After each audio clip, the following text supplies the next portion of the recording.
This is the 1949 Mercury 8, a car of true inspiration, uniqueness, and beauty. Let's find out why. Released around the same time as the 1949 Ford, it gave many owners a sense of luxury that Lincoln has, while also maintaining the practicality of Ford. Let's head to the decade of the 1940s to learn more about this hidden gem. This is the Mercury 8's story. After the conclusion of World War II, many Americans will return to peacetime. Many factories devoted their time for the war effort by providing machinery, weapons, engines, many for the war effort. The same can be said about the automotive industry. When the war was over, the transition back to peace had begun, and many auto workers were assembled to provide new models for the decade.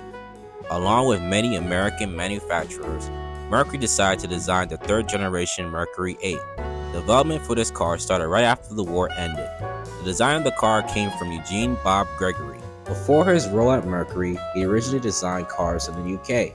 He then went on to become the chief designer of Ford due to his creative innovations and his working relationship with Edsel Ford. But Gregory, unfortunately, left Ford before the car was released due to the dicey relationship with top management. Despite this, he is credited with the design of the car. In 1948, the car debuted for the 1949 model year. During this time, it was hailed as the first post-war production car for Mercury. It had a similar body style as the Lincoln EL series.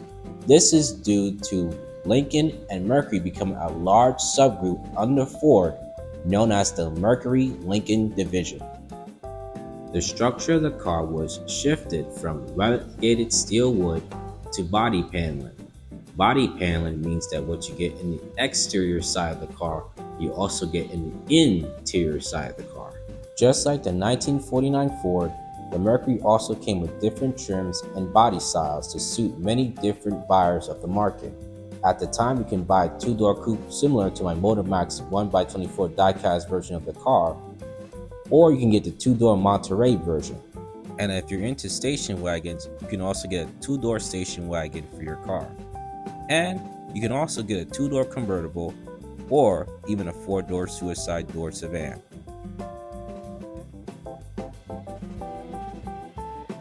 When it first came out the assembly line in 1949, the third generation Mercury 8 projected a sense of beauty and style to the car market at the time.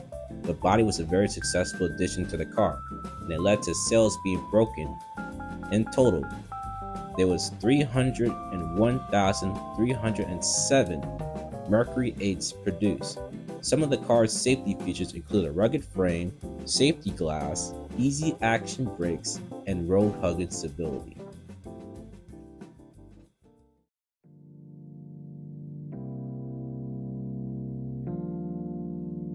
While the body was from Lincoln, the engine came from Ford. It had a flathead V8 engine, which allowed it to have more power than their Ford counterparts. The car also has 110 horsepower, with a 0 to 60 time of 17.1 seconds. The top speed of the car is 83 miles per hour. It came with 3-speed manual transmission.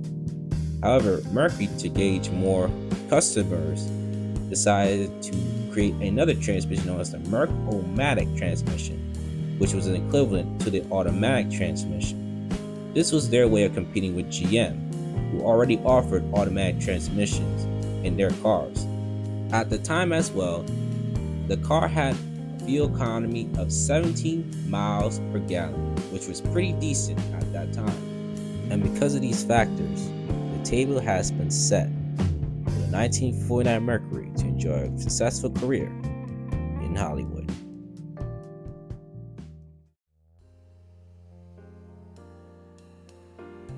In 1955, Nicholas Ray would direct a film known as A Rebel Without a Cause. The movie is considered by many to be one of the greatest movies of all time. The Mercury 8 would go on to join two of Hollywood's most beloved and trusted actors. The Mercury will be the leading car of choice for the one and only James Dean. The movie helped establish Dean as a cultural icon in Hollywood.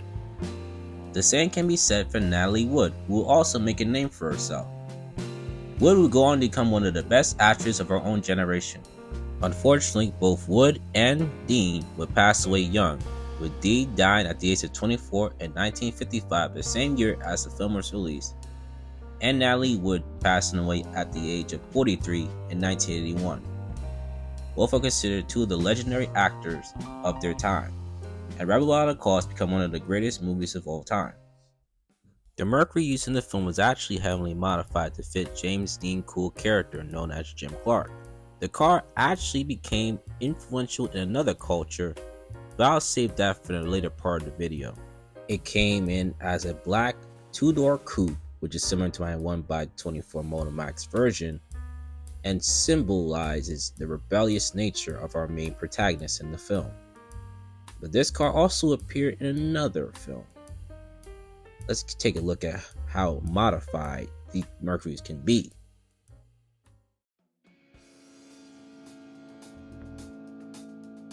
The Mercury 8 actually joined a plethora of 1950s cars who will go on to be cinematic icons in the 80s. One of them being the 1958 Plymouth, check out my video on that, which will go on to become Christine in the movie Christine, based on the Stephen King novel, and of course the widely beloved and well-known Ghostbusters car, none other than a 1959 Meteor Miller, also known as the Ecto-1. In this case, however, this is due to a movie known as Cobra, starring Sylvester Stallone. And Sylvester Stallone was making a name for himself in the action industry after his success with Rocky and Rambo. And though it is not as revered as A Rebel Without a Cause, it established Sylvester Stallone as one of the most bankable stars in the action movie genre. In the movie, Stallone's character drives a tricked-out 1950s Mercury Monterey. It was customized for better handling and even gained more speed than the stock version. Also included nitrous as well, and I quote, high-speed reverse. Yes, folks, I'm not making this up. It also had a very intimidating look, which fits the tone of the movie. You can also definitely tell that this car was the star of the movie due to the many stunts it was involved in. Truly, one of the best customized versions of this car.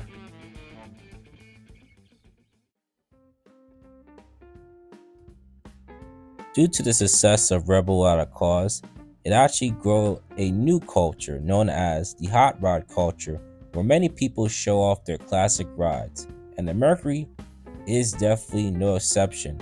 Many Mercurys are actually customized in this culture and making it a true legend of its time.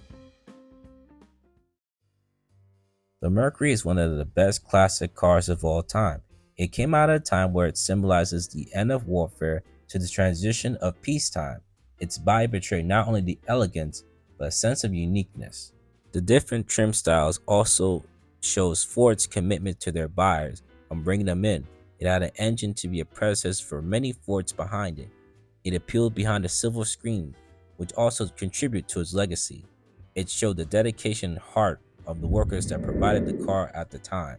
With all these factors, the 1949 to 1951 Mercury 8 is one of the legendary cars of history. Thank you.